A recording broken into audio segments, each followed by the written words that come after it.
Sí, ya estamos ¿Ahí se viendo. ve? Sí, Ok. señor. Bueno, buenos días.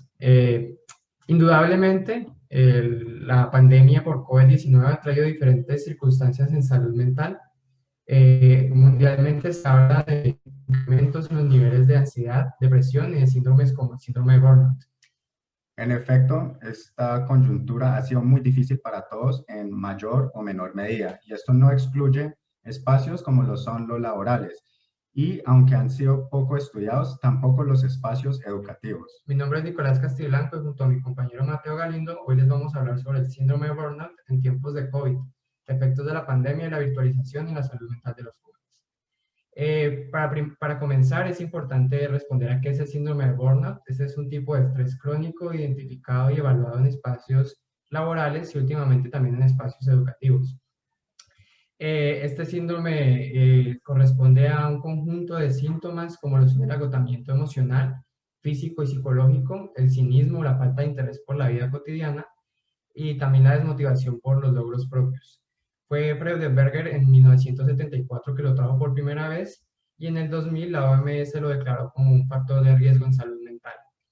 Para esta investigación nos dispusimos a indagar sobre la existencia del síndrome de burnout en estudiantes universitarios durante la pandemia, los efectos que esto trae sobre la salud mental y la relación, esta nueva forma de relacionarse con la normalidad que estamos viviendo en estos momentos.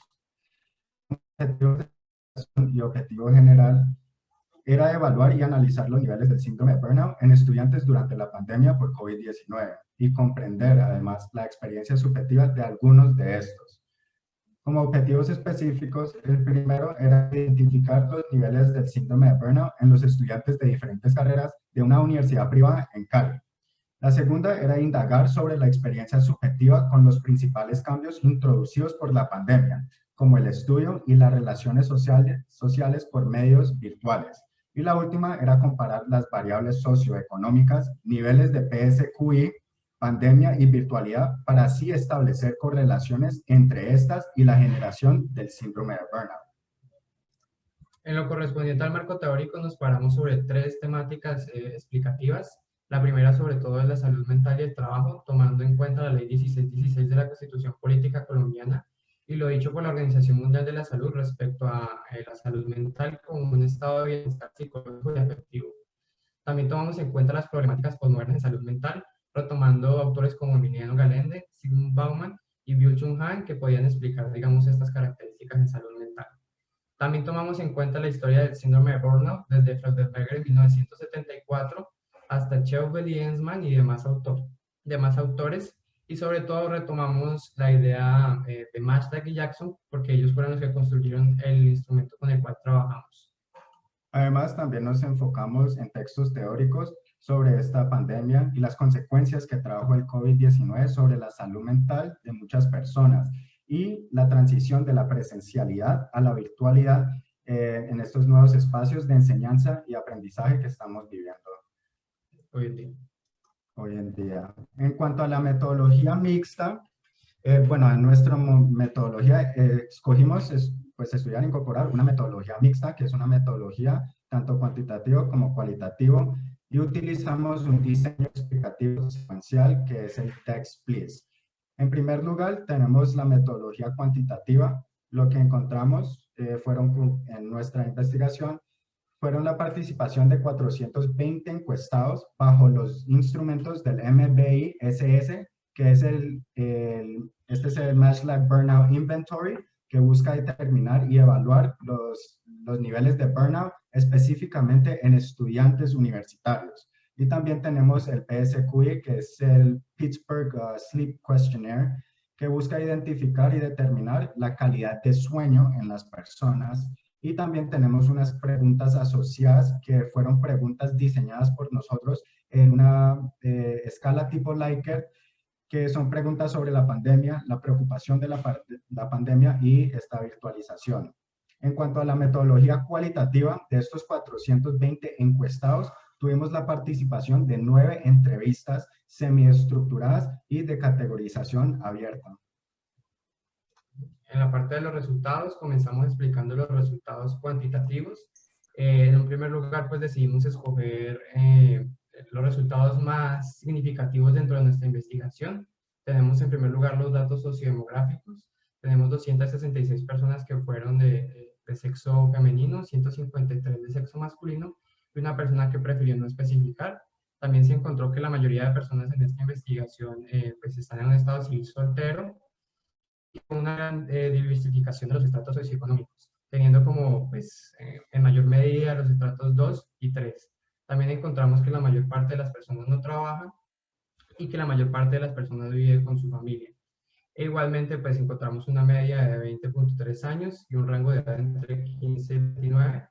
Y también, pues tuvimos en cuenta las facultades. Las mayoritarias, las personas que estuvieron en las mayores facultades, fueron las de ciencias de la salud y también de las ciencias sociales. Ya respecto a los resultados de los niveles de síndrome de burnout, pues tenemos en cuenta el instrumento que se realizó. Este instrumento cuenta con 3 subcategorías: el agotamiento emocional, el cinismo y la realización personal. La suma de estas categorías da los niveles de síndrome de burnout y lo determinan de ese modo. Dentro de estas características nos parece importante mencionar que el 86% de las personas encuestadas encontró un nivel grave de agotamiento emocional, el 48% de los encuestados en un nivel moderado de cinismo y el 56% de los encuestados en una realización personal baja. Esto también pues da cuenta de los resultados o niveles de síndrome de burnout, y tenemos como importante aquí que el 36%, casi 37%, estuvo en un nivel de burnout grave, lo que pues determina o hace la pregunta de qué está pasando dentro de esta institución estudiada. Este primer apartado responde a la pregunta de investigación, que fue cuáles son los niveles de síndrome de burnout en los estudiantes de una universidad privada, y también responde al primer objetivo, que era identificar los niveles de síndrome de burnout. Respecto a los niveles de PSQI, encontramos que el 35% de los encuestados merecen una atención médica y tratamiento médico, lo que también parece importante respecto a la salud mental de las personas encuestadas en este momento. Para finalizar los datos cuantitativos, realizamos una regresión logística ordenada, que es una técnica estadística que permite estimar la relación existente entre una variable métrica o no y un conjunto de variables métricas o no. Tuvimos 4 variables independientes, entre esas el estrato, el nivel de PSQI, la relación con la pandemia, la preocupación por la pandemia, perdón, y la relación con la virtualidad. De estas 4 variables independientes encontramos que estas dos, tanto el estrato como el PSQI, se encontraban en una relación significativa. Y llegamos a estas gráficas, que lo que permite ver en la primera gráfica, en la de la izquierda, es que hay una relación directamente proporcional entre el estrato socioeconómico y la gravedad del nivel de síndrome de burnout. Es decir, que a medida que vaya aumentando el estrato socioeconómico, es mayor la probabilidad de que una persona entre o se vea ubicada en un nivel grave de síndrome de burnout. Lo mismo pasa con las personas que se encuentran en niveles altos de dificultad en la calidad del sueño, de PSQI, que pueden llegar a tener la probabilidad de caer en un nivel grave de este síndrome. Eso lo que permitió también era cumplir con el objetivo específico, que era el último, el tercer objetivo. En cuanto a los resultados cualitativos, nos encontramos con estas 5 categorías que también fueron diseñadas por nosotros. La primera era la pandemia y efectos en salud mental. De estos 9 entrevistados, la mayoría sí demostraban una preocupación por la pandemia. También sentían que esto le estaba produciendo una ansiedad, una angustia, que finalmente también estaba afectando el momento en el que estudiaban. Por otro lado, también tenemos la falta de contacto físico y relacionamiento social. Esta es una categoría sumamente importante, no solamente para nosotros, pero también para los entrevistados, dado que esta transición de la presencialidad a la virtualidad, lo más difícil fue ya que ya no tenían ese contacto físico con sus compañeros y con los profesores. Esto también afectaba, y lo que nosotros determinamos como una categoría, la motivación en los estudios. La mayoría también demostraban o manifestaban que estaban sintiendo una disminución en su motivación para estudiar. Algunos también expresaban que ya querían salirse de su carrera, que era algo también importante. Y tenemos la percepción frente a los resultados cuantitativos de este estudio. Finalmente, en la entrevista, nosotros lo que mostrábamos fueron esas cifras del síndrome de burnout, mostrando que el 36% de los 420 estudiantes se encontraban en una categoría grave del síndrome de burnout. algo que nos sorprendía a la mayoría de estos entrevistados. Y por último, tenemos otros efectos de la pandemia y estrategias de adaptación. Lo que encontramos como otros efectos producidos por la pandemia era esta afectación negativa en lo económico de las familias y de los entrevistados, y también estas estrategias de adaptación, ya que en la universidad el campus cumplía como un funcionamiento para desestresarse, no solamente de ir a estudiar, sino también de participar en otras actividades de bienestar, algo que ahorita pues ya no lo tenían con la virtualidad. Y una ventaja para todos los estudiantes que encontramos como algo positivo era que la mayoría expresaban que lo que no le hacían falta en la presencialidad era el tema del transporte, mencionando que este era uno que causaba mucho estrés cuando tenían que transportarse hasta la universidad. Y eso responde también al objetivo de la investigación, que era comprender la situación con respecto a la experiencia subjetiva de los encuestados. En la parte de la discusión, pues tomamos 4 puntos relevantes. El primero de ese fue el agotamiento emocional evidente en los discursos. Tuvimos, como lo presentamos en los resultados cuantitativos, un 86% de personas en un estado grave de agotamiento emocional, lo cual se pudo ver en las palabras que traían los sujetos, tales como el dolor, pérdida, sufrimiento, dificultad. Eso se determinó también pues, que fue un factor importante en esta desmotivación y en todo lo que ocurrió, digamos, respecto a la pandemia. Otra situación importante, como ya lo mencionó mi compañero, fue la falta de contacto físico. Encontramos que un 88% de los encuestados pues les hacía falta o extrañaban ese relacionamiento presencial, lo que pues se dificultó a la hora de entrar en relación con la virtualidad, y que de alguna forma pues es significativo a la hora de entrar en relación con el estudio. También tuvimos en cuenta 2 hipótesis respecto a lo que nos dio en la regresión ordenada logística, los estratos socioeconómicos y niveles de burnout.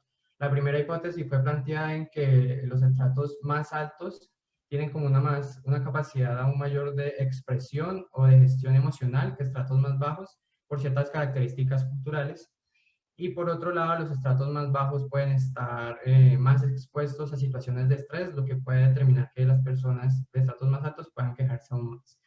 Respecto al último punto, la preocupación por la pandemia y la relación con la virtualidad, estas no fueron significativas y quisimos también traerlas en la discusión porque las planteamos en todo el trabajo, pero luego nos dimos cuenta que no era una relación directamente con la generación del síndrome de burnout, por lo que pues no podemos decir que fueran significativas o que influyeran, digamos, en este campo, sino más aún aparece esto de la relación personal o presencial.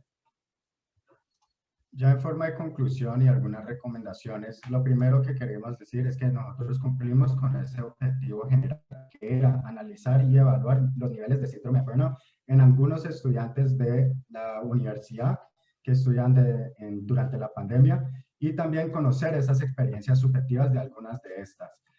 Lo siguiente es que el mayor impacto que ha surgido en los estudiantes han sido las dificultades en las relaciones sociales y corporales. Es decir, que esa transición de lo presencial a lo virtual, lo más difícil para algunas de estos estudiantes fue ese hecho de no tener esa presencialidad, de no tener ese contacto con el otro de forma pues, sí, física.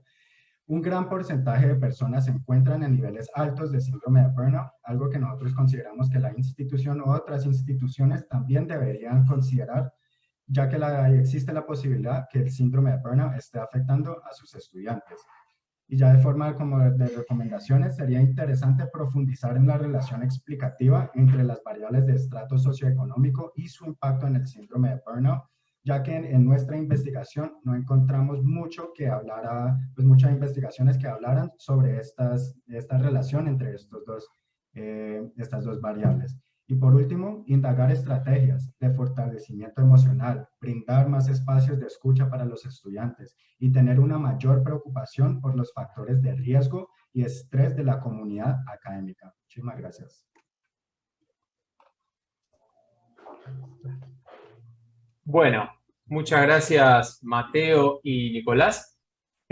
Bueno, abrimos el espacio de comentarios, de preguntas en relación con su trabajo y en relación con su exposición. Si me permites, Jimena, y tanto Mateo como Nicolás y el resto de las y los asistentes, hago, digamos, las recomendaciones, en este caso, en carácter de evaluador. Primero, para bajar la tensión, está aprobado. ¿sí? O sea, ya bajamos la tensión, tranquilo, está aprobado, es un muy buen trabajo.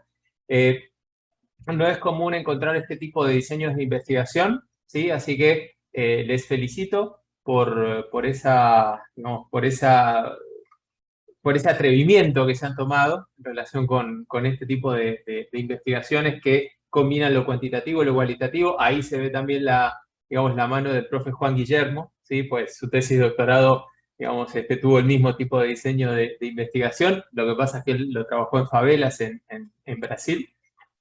Bien, hay varias cuestiones, digamos, que quisiera señalarles. La mayoría de ellas son de forma, no son de fondo, ¿sí? Eso, digamos, también, eso implica, digamos, en este caso también para ti, Jimena, simplemente con que vos lo revises y le des el ok, está bien, digamos, no lo tengo que revisar yo nuevamente. Es importante que tengan en cuenta que el burnout ya es considerado una enfermedad laboral, ¿sí? O sea, de acuerdo con el CIE 11, ya el burnout está aceptado como una enfermedad laboral, ¿sí? Y como tal, eso implicaría, digamos, que las aseguradoras de riesgos laborales deberían considerar, digamos, al burnout digamos, como una enfermedad, ¿sí? De hecho, lo es, ¿ok? Sí es importante que tomen en cuenta esta perspectiva, porque las perspectivas académicas de Maslach, Schoeffeli, Freudenberger y demás, pues toman una perspectiva que es la perspectiva individual, pero la perspectiva del CIE 11 considera las redes de apoyo social o la falta de redes de apoyo social como uno de los factores que intervienen justamente o que promueven la aparición del síndrome de burnout. Yo dirigí un trabajo de grado que se defiende mañana, les invito, digamos, en el cual se identificaron factores desde la lingüística computacional, factores asociados al burnout, es decir, de qué hablan las personas en Twitter cuando hablan de burnout. Y justamente uno de los componentes latentes fue la falta de redes de apoyo social, ¿sí? Entonces, en ese sentido, sería importante, evalúenlo ustedes, pero considero que sería importante dentro de lo que es el componente teórico, citar la conceptualización por parte del CIE 11, porque es claramente es un cambio sustantivo respecto de las experiencias o de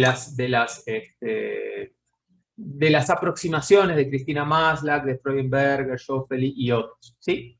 Bien, por otra parte, digamos, es recomendable, ¿sí?, que coloquen en primer lugar el marco teórico y luego el estado del arte. En su tesis empiezan con el estado del arte sin que el lector haya sabido, digamos, cuáles son las aproximaciones teóricas que hay respecto del tema, ¿sí? Es recomendable, evalúenlo ustedes, pero es recomendable, digamos, comenzar primero con las definiciones conceptuales, los modelos teóricos y luego sí pasar al estado del arte. Hay, digamos, una cuestión de forma. Hay varias citas textuales en las cuales no está mencionado el número de página, entonces es importante sí que lo agreguen. También justamente en relación con las citas textuales, yo les invitaría, evalúenlo, les invitaría a que traten de reescribir buena parte de las citas textuales porque hay una gran cantidad de ese tipo de citas, y solamente dejen las esenciales, ¿sí? Esto, digamos, digamos, el uso de citas textuales tiene varias implicaciones, ¿ok? No solamente el hecho de que no sean apropiadas o sí sean apropiadas, ¿sí? Digamos, el tema del ajuste de la cita al texto, pues no es lo que se está discutiendo acá. Usualmente se recomienda que se incluya la menor cantidad de citas textuales posibles, ¿sí? Evalúenlo ustedes junto con la profe Jimena. En cuanto al objetivo general, mencionan 3 verbos: evaluar, analizar y comprender, ¿sí? En proyectos pedagógicos o proyectos de intervención social, pues es común que uno encuentre, digamos, varios verbos en el mismo objetivo. En investigación, colocar un verbo lleva a un tipo de metodología. Colocar otro tipo de verbo lleva a otro tipo de metodología, ¿sí? Entonces, en este sentido, desde mi punto de vista, lo consideran ustedes, en este caso, la evaluación, ¿sí?, ya incluye el análisis y la comprensión. Si lo pensamos desde la taxonomía de Bloom, pues tiene lógica, porque la comprensión viene, digamos, o está asociada al menor nivel de complejidad, analizar tiene un nivel de complejidad superior y evaluar es el nivel de complejidad más alto, ¿sí? Entonces, en ese sentido, mi sugerencia, evalúenla, ¿sí? Es que la evaluación sea el verbo, digamos, que esté asociado a al objetivo, al último objetivo. Por otro lado, también en relación con, digamos, con uno de los objetivos específicos, ustedes mencionan correlacionar, ¿sí? No es recomendable colocar pruebas de hipótesis como parte de objetivos, ¿sí? En todo caso, analizar el vínculo, las dinámicas de la relación, pero no es recomendable colocar ese tipo de pruebas de hipótesis porque dependiendo de cómo sea la distribución de la variable, el nivel de medición, pues van a poder realizar una correlación o no, ¿sí? O sea, digamos, desde la perspectiva cuantitativa, tenemos que estar abriendo la sombrilla todo el tiempo, porque no sabemos cómo se van a distribuir los datos. Puede que sean, los datos puede que sean simétricos o puede que sean asimétricos positivos, asimétricos negativos, leptocúrticos, platocúrticos. Digamos, hay una enorme variedad de situaciones que pueden ocurrir y si ustedes desde el objetivo ya se comprometen a hacer una correlación, cuando en realidad tiene que transformar la variable y esa correlación se transforma en una tabla de contingencia, pues ahí claramente no están cumpliendo con el propósito del objetivo. Por ese motivo es que no se recomienda, digamos, colocar nombres de pruebas de hipótesis en los objetivos, ya sea general o específico. En el caso del muestreo es importante que aclaren cuáles son los parámetros que utilizaron. Yo sé que, digamos, y lo mencionan explícitamente, en el texto de Hernández Sampieri hay un programa que sirve para calcular tamaños de muestra. Bien, establezcan describan cuáles son los parámetros. Valores de P y de Q, es decir, la probabilidad de seleccionar al azar un sujeto y que cumpla con los criterios de inclusión, ¿sí? Los valores de P y de Q, el margen de error, los niveles de confianza, porque dependiendo de, digamos, de los niveles de confianza y el margen de error, fundamentalmente, eso va a implicar, digamos, que tengan digamos, una distribución más amplia o más estrecha, ¿sí? Es decir, que tengan mayor probabilidad de cometer un error en la selección, ¿sí? O menor, ¿de acuerdo? Entonces, bueno, es importante que establezcan de forma clara y precisa cuáles son, digamos, los criterios en relación con el muestreo. Y por último, los dos instrumentos que han utilizado, sacando la entrevista en este caso, los dos instrumentos que utilizaron para medir burnout y para medir calidad de sueño, no es específicamente calidad de sueño, pero, digamos, es importante que aclaren si esos instrumentos están validados en Colombia, ¿sí? Yo parece que soy disco rayado. Cada vez que digamos que vienen instrumentos, sí es importante, digamos, hacer esa aclaración porque no es lo mismo utilizar un instrumento que ha sido validado en México, que ha sido validado en Argentina, que ha sido validado en Chile, que ha sido validado en Colombia, ¿sí? Es el mismo, en todos esos países se habla español, pero no se habla el mismo español, ¿sí? Entonces, es importante sí aclarar si esos instrumentos fueron validados para este contexto. Simplemente colocar la cita, ¿sí? Simplemente colocar cita, este instrumento fue validado en Colombia por fulano, mengano y sutano, ¿sí? Esas serían mis recomendaciones, reitero, la calificación es aprobado, ¿sí? Con estas recomendaciones que son en su mayoría de forma, solo algunas de fondo o de contenido. Les felicito, felicitaciones también a la profe Jimena por un trabajo de acompañamiento tan preciso y tan completo y tan complejo con una temática tan actual como lo es, en este caso, la temática asociada al burnout. Creo que todas y todos estamos en buena medida, en mayor o menor medida, agotados emocionalmente por todo lo que está sucediendo, no solamente la pandemia, la situación social, política del país también está contribuyendo y esto ya fuera de la tesis, yo creo que la próxima pandemia no va a estar asociada a un virus, sino que va a tener que ver lamentablemente con la salud mental de todas y de todos. Ojalá me esté equivocando, pero lo más probable es que vayamos hacia ese camino. Entonces, en este sentido, cuanto mayor conocimiento tengamos del síndrome de burnout y de otros tipos de patologías y cuanto mayor sea la información y la evidencia empírica que tengamos, eso nos va a permitir diseñar intervenciones mucho más precisas, mucho más ajustadas, que, digamos, que faciliten, digamos, la recuperación, o no voy a decir cura porque no, realmente no me voy a meter en ese berenjenal, el berenjenal de la cura, pero sí, digamos, que permitan potenciar aquellos aspectos que permitan la mejora de la salud mental de todas y de todos. Nuevamente, mis felicitaciones. Bueno, gracias Martín. Yo quisiera decir unas palabras también sobre el trabajo, más que sobre el resultado, sobre el proceso de los estudiantes, que me parece que es de lo que podemos dar cuenta también los tutores, los asesores de los trabajos, que hemos estado trabajando con los estudiantes a lo largo de un año.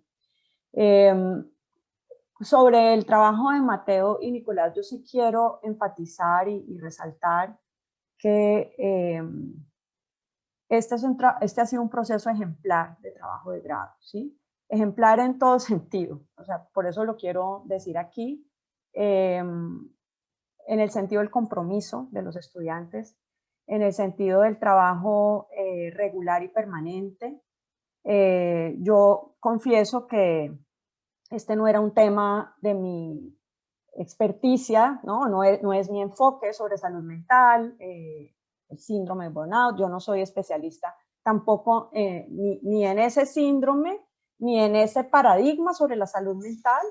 Ustedes lo saben y lo supimos todo el tiempo, y mucho menos en la metodología cuantitativa, ¿sí? Por eso tuvimos que acudir a las coasesorías que generosamente brindaron Martín y Juan Albarracín a lo largo de todo el proceso. Entonces es ejemplar también por eso, porque hubo varias personas que intervinieron, hubo otros profesores que participaron, hicimos la parte cualitativa, pues que ahí sí yo pude contribuir un poco más con las categorías y con el análisis de esa parte. Entonces creo que es un trabajo muy completo y muy riguroso. Me parecen muy importantes las recomendaciones que hace Martín ya para que quede muy bien, para que quede publicado como un muy buen trabajo en biblioteca, y los felicito. Realmente ha sido un placer y muy grato poder acompañar estudiantes como Mateo y Nicolás en la realización de un trabajo de grado. Muchísimas gracias a usted también, profe. Muchas gracias por a su ambos. compromiso. Y yo les pregunto también en relación con lo que dice la profe Jimena, ¿tienen pensado publicar esta tesis? Porque es publicable, claramente. En una revista, digo. ¿Lo podríamos hablar de pronto después? Lo Sí. podemos pensar, ¿sí? No lo habíamos pensado. Pues claramente es publicable, no hay, Pero digamos, claramente sería también una coautoría pues con los coasesores, porque realmente varias personas metieron la mano aquí y sí sería, no lo habíamos hablado, ¿no? Con ellos, con los estudiantes, pero sí se puede pensar. Pues no es común encontrar este tipo de investigaciones con este tipo de diseños de investigación. Entonces, me parece que sería deseable que lo pensaran, que lo evaluaran. Listo, entonces ya luego pues te estamos escribiendo a Martín y claramente a Jimena también. Bueno. ¿Cuánto plazo tenemos, Martín? ¿Cuánto plazo, o sea, cuánto plazo tienen ellos y yo para revisar las correcciones que tú has sugerido? Dame un segundito que ya te digo, ya les digo a todas y a todos. Sustentaciones, 21. Entrega de correcciones de PDG2 para el día viernes 25. O sea, este viernes. Viernes 25. Ah, este Sí. Viernes ya. Este viernes, okay. Sí, señora. Entonces, hay que andarle, sí. Sí, no son realmente correcciones que sean muy amplias, digamos. Son aclaraciones y, digamos, algunas cuestiones sobre las cuales tiene que tomar decisiones. Por ejemplo, el caso de la inclusión de la conceptualización del CIE 11, digamos. Pero son cuestiones que tienen que plantear. Y el resto son cuestiones, reitero, más de forma. De forma, sí. Ok. Muy bien. Ok, gracias, Martín, por tu lectura. Vale. No, con mucho gusto. Bueno, muchas gracias, Jimena. Muchas gracias, Mateo, Nicolás. No sé si alguna o alguno de los asistentes quiere hacer alguna pregunta o hacer algún comentario.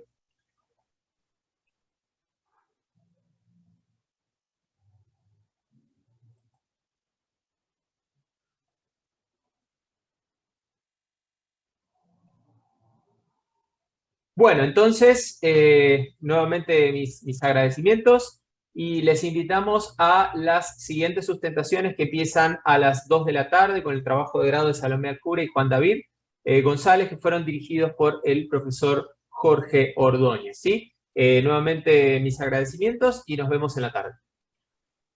Muchas Gracias. gracias. Bueno, a todos. chao. Adiós. Bueno, Chao. gracias. Chao. Nos vemos ahora. Chao.